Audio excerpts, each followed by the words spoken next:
Welcome to Lair the Alchemist, where we discuss all things heavy metal and hard rock. On today's episode, another in my series of legendary live albums. These are live albums that have become legendary with the passage of time. I haven't done one of these in a while. And the album that we're going to do today is Jimi Hendrix and the album Band of Gypsys.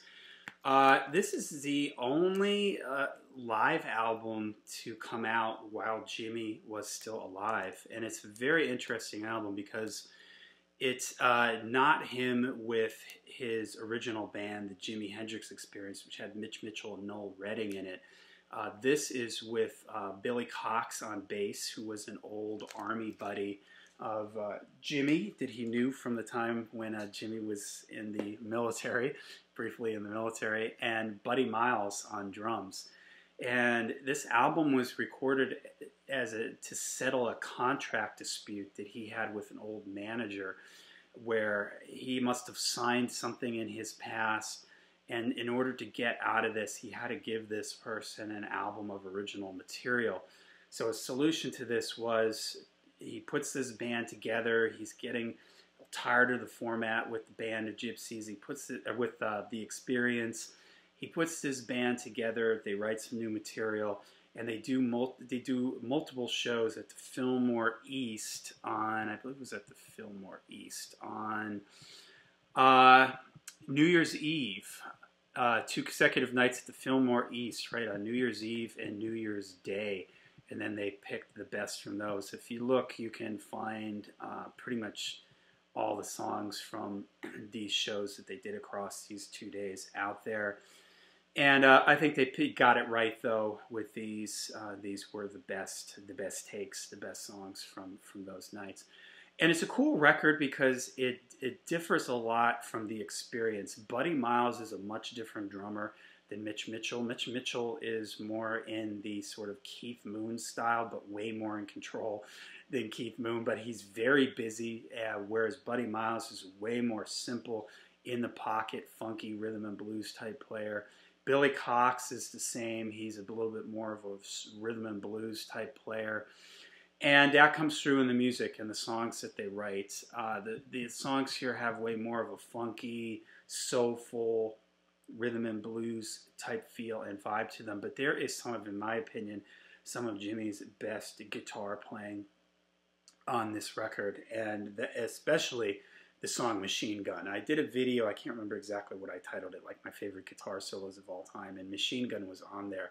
And this is just one of the greatest displays of guitar playing of all time. And it's a straightforward song, basically just one chord and this repetitive, like, ostinato bass line. It just keeps playing doo doo doo doo, you know, through the whole thing. But Jimi just goes off, man. His guitar just sounds like it's gonna explode out of the speakers. There's a note in here when he starts his solo where he just plays this one note that just hangs there, and it feeds back, and it just floats there in the air, and it just keeps hanging on it. It is so cool. It is so amazing. Jimi's phrasing and his playing.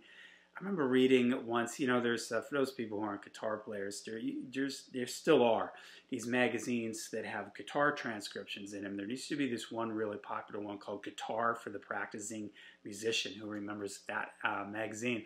And they would have 4 or 5 guitar transcriptions in it. And this was the era of the guitar shredders, Yngwie Malmsteen, Racer X, and bands like that. And the guy, they did a transcription of Machine Gun, and in the comments for it, he talked about how this was one of the most difficult songs he ever had to transcribe. And he said it wasn't because there was a whole bunch of fast stuff in it or anything like that, but it was because of the phrasing and the way Jimi played these notes and the bends and just the elastic nature of his playing and the way he puts his lines together. It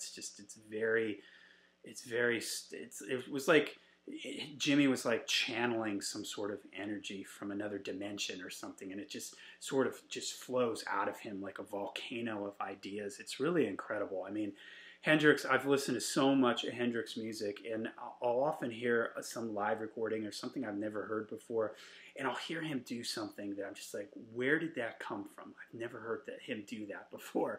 You know, a lot of guitar players have signature licks and things that they play a lot, like, for instance, Eric Clapton. You know, he makes me, a lot of his stuff that I hear is like, okay, that's a blues thing, or licks that I hear him play a lot.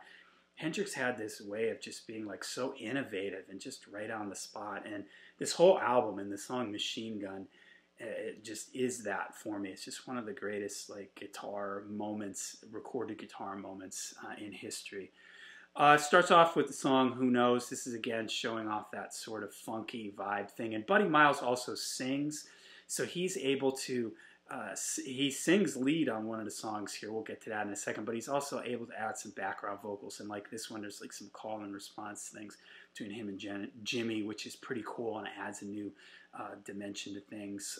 Side 2 starts with Changes. This is the one where I talked about Buddy Miles singing lead on. This isn't actually a Buddy Miles song.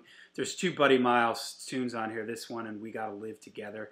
Changes is, in my opinion, the better of the 2. It's like a funky one, and it's cool to hear Jimi in sort of this mode here. You know, he's playing like these really cool funky lines because Buddy's just really playing really simple and in the pocket. It just grooves, man, and it grooves really hard. There's some fantastic playing and a great feel to this song, and cool lead vocals here from Buddy. Power to Love is a cool one. Message of Love is another neat one. And so this is just a great album that just really shows off another side of Jimi's playing, and it kind of makes you wonder if they had continued with this. You know, Jimi struck me as the type of guy that if he had lived, he would have had a bunch of different things going on. He would have had his more studio experimental stuff, like some of the stuff he did on Electric Ladyland. And then maybe he would have had this more rhythm and blues soul type of thing that he's doing here with like the band of Gypsys. And it's just such a shame that Jimi left us way too soon. But he left so much music in such a short time. And this is it's a fantastic album with fantastic musicianship, and for me, some of Jimi's best guitar playing. So, all right, there you go. Legendary live album, Band of Gypsys from Jimi Hendrix. So let me know what you guys think of this album in the comments down below. And until we see you again, make sure you rock hard, ride free.